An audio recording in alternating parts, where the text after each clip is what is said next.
Played a lot of games in my now 30 years on this planet. I've made great memories. I've connected to a lot of characters that aren't even real, of course. I felt emotions that not even real world things have made me feel. I've laughed at plenty of dialogue, funny dialogue as well. Paused many battle screens just to hear the music. But there's been one game that challenged me on a mental and emotional level that no other games I've ever played have done. It's a game that's not just a game, it's an experience. It's a masterclass in psychological themes such as Gnosticism, existentialism, humanity, and spirituality. It's a game that almost kind of pretty much made me question my existence. Who am I? Where did I come from? And why am I here? It's pretty deep stuff, because today we're talking about Xenogears.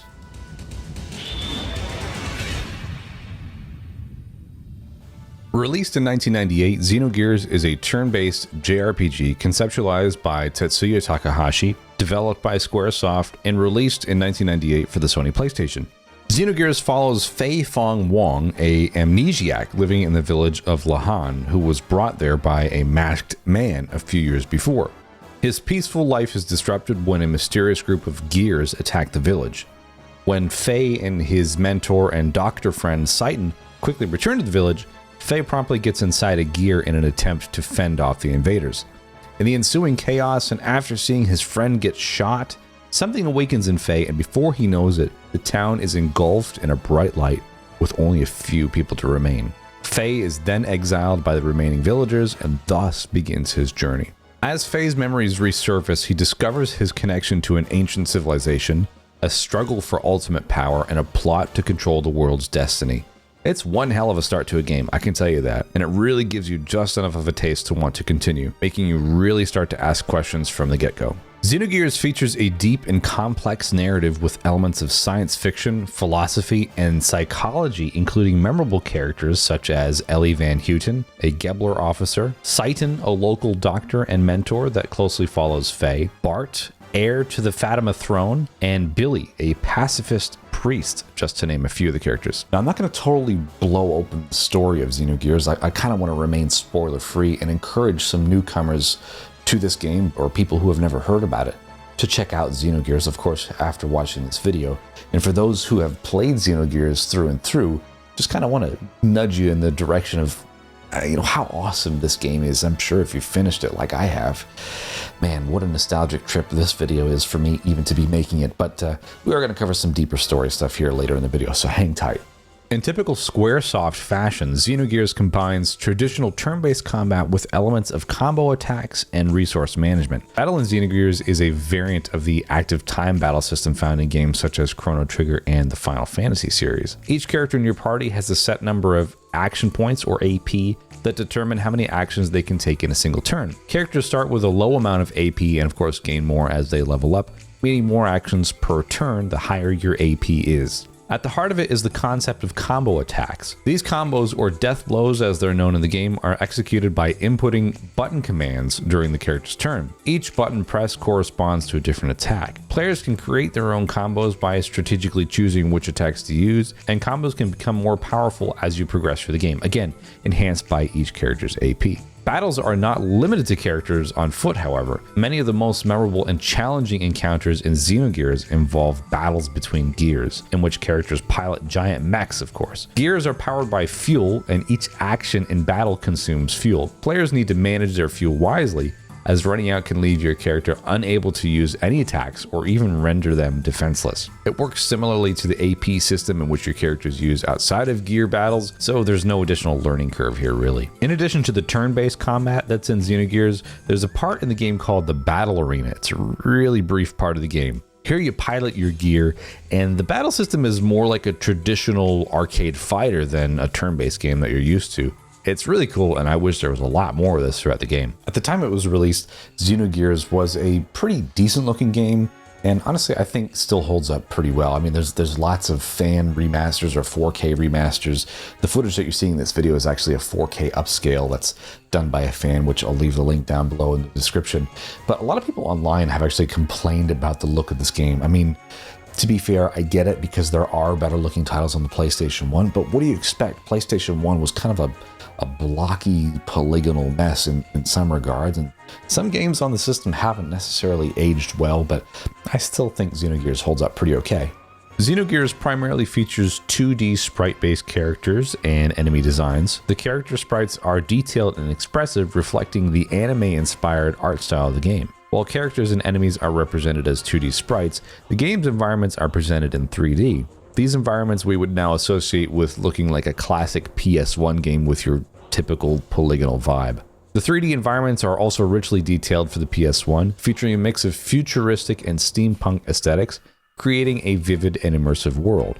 Whether you're exploring ancient ruins, futuristic cities, or lush forests, the backgrounds are thoughtfully designed to enhance the atmosphere of the game. Xenogears also features a number of animated cutscenes that are reminiscent of Japanese anime.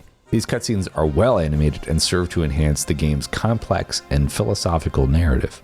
The music of Xenogears is widely praised and is considered one of the most memorable and beloved aspects of the game. The soundtrack was composed by Yasunori Mitsuda, who is most known for his work on other iconic video games of the time, Chrono Trigger and Chrono Cross. Also, he later worked on the Xenoblade series and most recently Sea of Stars. The music in this game is really classic Mitsuda if you're familiar with his style. It encompasses a wide range of musical styles and genres, from orchestral and choral compositions to more electronic and ambient tracks. The soundtrack is incredibly diverse. This diversity adds an incredible amount of depth to the game's world and scenarios. Some standout tracks are Star of Tears, Emotions, the battle theme Steel Giant, the boss theme Night of Fire, Small Two Pieces, which one GameFAQs user describes as orgasmic, and my personal favorite, Shavat, The Wind is Calling, which is one I covered a few years ago on my Retro Game Remix channel for a project called Turn-Based, which is a JRPG tribute album. Check it out.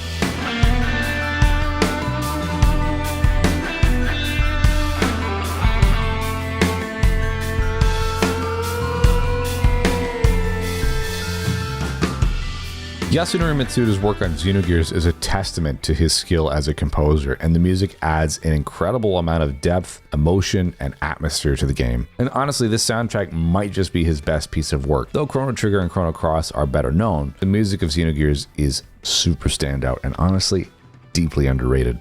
Okay, I teased it a little bit earlier on in the video, but we are going to kind of cover some mild spoiler ground. Again, if you haven't played this video game before, chances are none of this will make sense to you. In fact, it might even entice you to play the game, but here we go.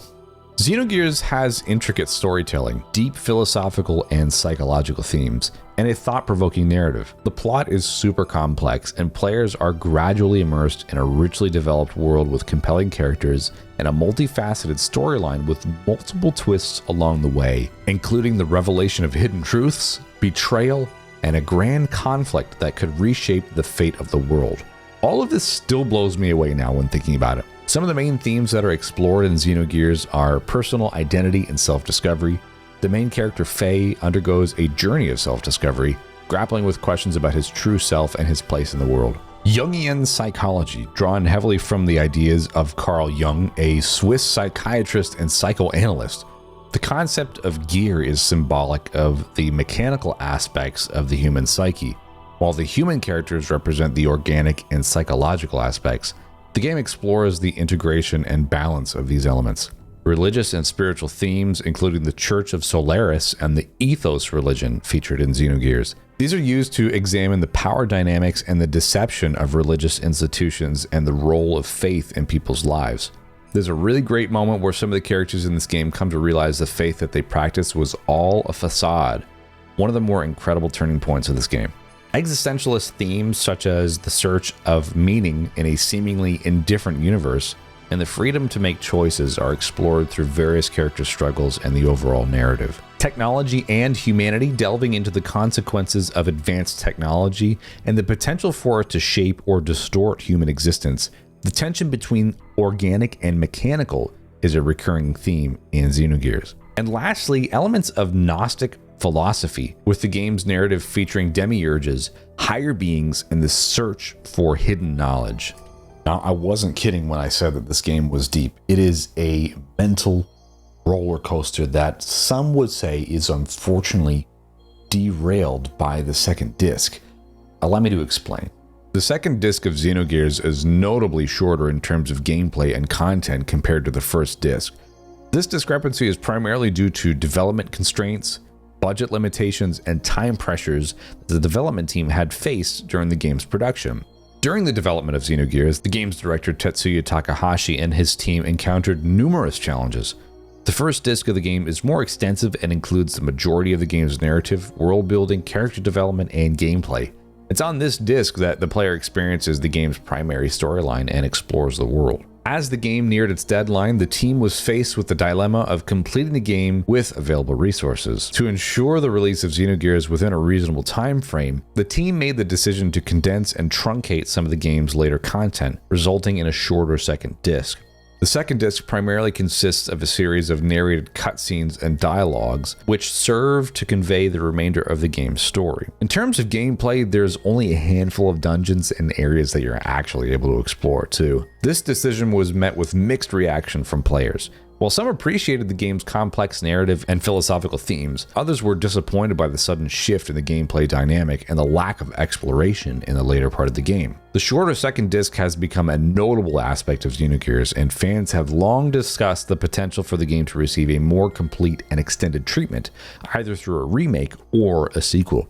Now, me personally, I'm in the remake camp.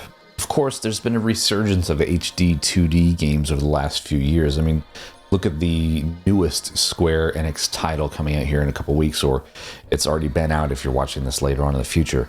Star Ocean: The Second Story R. This is a game that came out around the same time as Xenogears and was on the PlayStation 1. And look how gorgeous that game looks. Now just imagine Xenogears with that style of treatment.